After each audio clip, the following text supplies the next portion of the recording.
নামের মিলের কারণে মুন্সিগঞ্জের শ্রীনগর উপজেলায় এক নিরীহ যুবককে হত্যা মামলার আসামি করার অভিযোগ উঠেছে। থানাতে এজাহারেও আমার নাম ছিল না। তারপরে হচ্ছে আপনার রিমান্ডে আনছে ওদের ওই রিয়াত্রে, তখনও ছিল না আমার নাম। তারপরে ডিবিতে নিছে, ডিবিতে 164, তখনও আমার নাম ছিল না। সিআইডি অফিসারে আমার নাম দিয়ে দিছে। প্রকৃত অপরাধী থাকা সত্ত্বেও ভুল তদন্তের মাধ্যমে সাধারণ ওই যুবককে মামলায় জড়িয়ে হয়রানি করার ঘটনায় এলাকায় তীব্র ক্ষোভ ও আতঙ্ক বিরাজ করছে। স্থানীয়রা অভিযোগ করছেন, সিআইডির তদন্তে গুরুতর গাফিলতির কারণেই এমন অনাকাঙ্ক্ষিত পরিস্থিতির সৃষ্টি হয়েছে। যেই সুমন নাম শুনি, যার মামলাটা দিছে, যখন আমরা সাক্ষী দিছি বা এই মামলার, তখন কালা তার নাম দেওয়া হয় নাই। কিন্তু এখন যেই সুমনটা নাম দেওয়া হয়েছে আইনি ছিল না, এনার বাড়ি হলো এই বাগড়া। আর যেই সম্বন্ধে আমরা নাম দিছিলাম তার বাড়ি হলো এই কামারগাঁও। এর ব্যাপারে সাক্ষী দেইও নাই আর দেব না, কারণ হে তো মনে করেন নির্দোষ। আমরা চাই যারা এই আসামি ছিল বা যারা হত্যাকাণ্ড ঘটাইছে তারা প্রকৃতিত শাস্তি পাক, কিন্তু একজন নির্দোষ মানুষ শাস্তি পাক এটা আমরা চাই না, কখনই চাই না দাদা। মামলার তথ্যসূত্রে জানা গেছে, 2023 সালে সংগঠিত একটি হত্যাকাণ্ডে কামারগাঁও এলাকার চিহ্নিত সন্ত্রাসী সুমনের বিরুদ্ধে মামলা দায়ের করা হয়।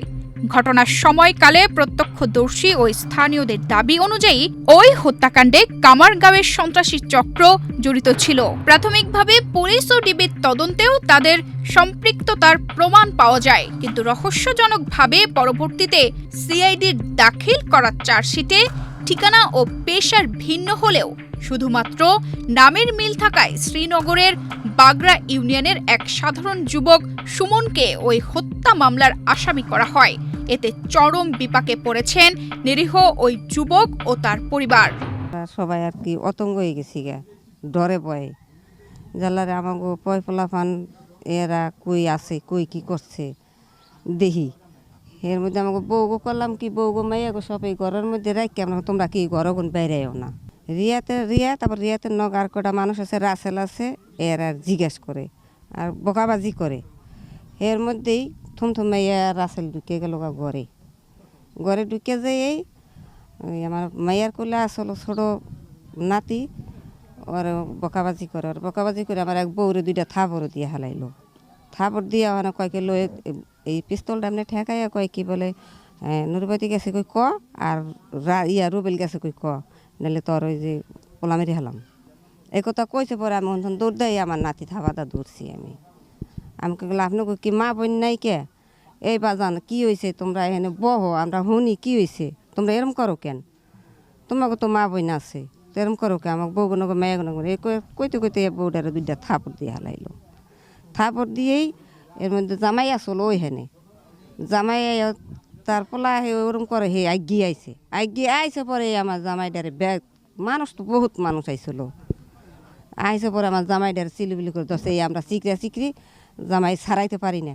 এরপর অনেক কষ্ট করে ছাড়াই জামাই হেন্দা দিছি। পরে জামাই নগে এই মানুষটি সম্পূর্ণ দৌড় ফেরে ওই ব্যক্তি গেছে।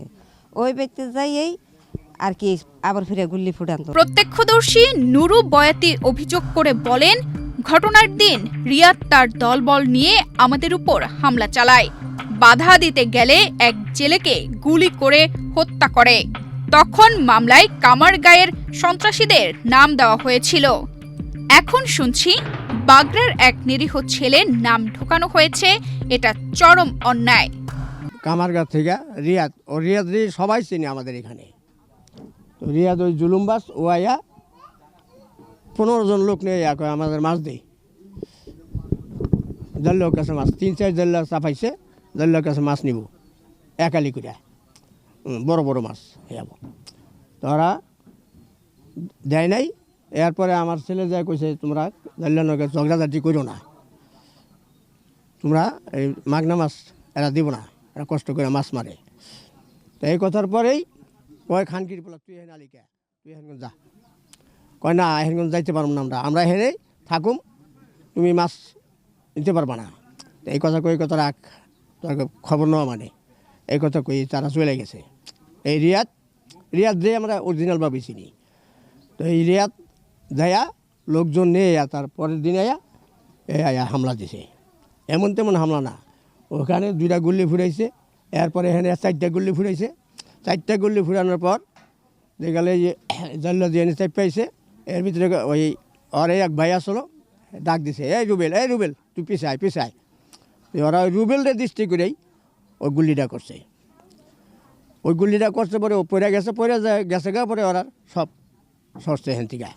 হ্যাঁ, তাই কিন্তু আসলে আমরা চিনছি রিয়াদ, রাসেল, আলিফ আর ওই যে একজন আছে আরিফ।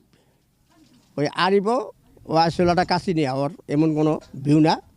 তবে ওই 3জন মানুষই হলো মেন। আর এই যে সুমনের কথা কইছে হেও আসলো, কিন্তু এই সুমন না, বাগড়ার এই সুমন না, এই কামারগাড়ে এক সুমন। মিথ্যা মামলায় জড়িয়ে ভবিষ্যৎ নিয়ে চিন্তিত ভুক্তভোগী যুবক সুমন নিজেকে সম্পূর্ণ নির্দোষ দাবি করে বলেন, ঘটনার সময় আমি এলাকায় ছিলাম না, আমি একজন সাধারণ মানুষ, শুধু নামের মিল থাকার কারণে জীবন ধ্বংস করে দেওয়া হচ্ছে, আমি ন্যায় বিচার চাই। থানাতে এজাহারেও আমার নাম ছিল না। তারপরে হচ্ছে আপনার রিমান্ডে আনছে ওদের ওই রিয়াত্রে, তখনও ছিল না আমার নাম। তারপরে ডিবিতে নিছে, ডিবিতে 164, তখন আমার নাম ছিল না। সিআইডি অফিসারে আমার নাম দিয়ে দিছে, 1 নাম্বার আসামি করছে আমাকে। তখন হচ্ছে ওই রাসেলের বউ মিম করে নাম, ওরা মাদক বিক্রি করে আপনার ওই তালুকদার বাড়ি।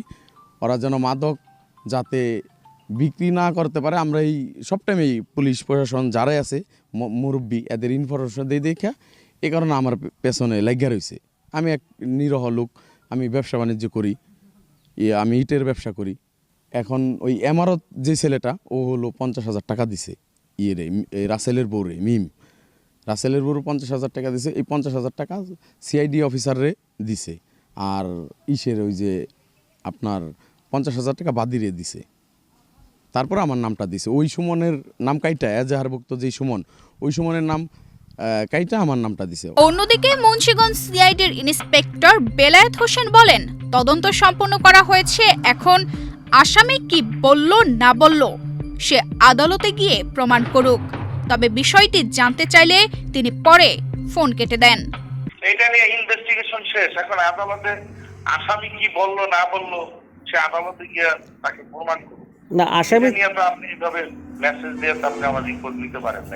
এ বিষয়ে মামলার বাদীর সঙ্গে যোগাযোগের চেষ্টা করা হলেও তাকেও পাওয়া যায়নি। তবে প্রকৃত খুনিদের আড়াল করে নিরীহ মানুষকে হয়রানি বন্ধে দ্রুত পুনর্তদন্তের মাধ্যমে সত্য উদ্ঘাটনের দাবি জানিয়েছেন এলাকাবাসী। তারা বলছেন, অবিলম্বে ভুল আসামির নাম প্রত্যাহার না করা হলে বৃহত্তর আন্দোলনের কর্মসূচি দেওয়া হবে। তানজিদা রহমান, ইনায়া, বাংলাদেশ প্রতিদিন।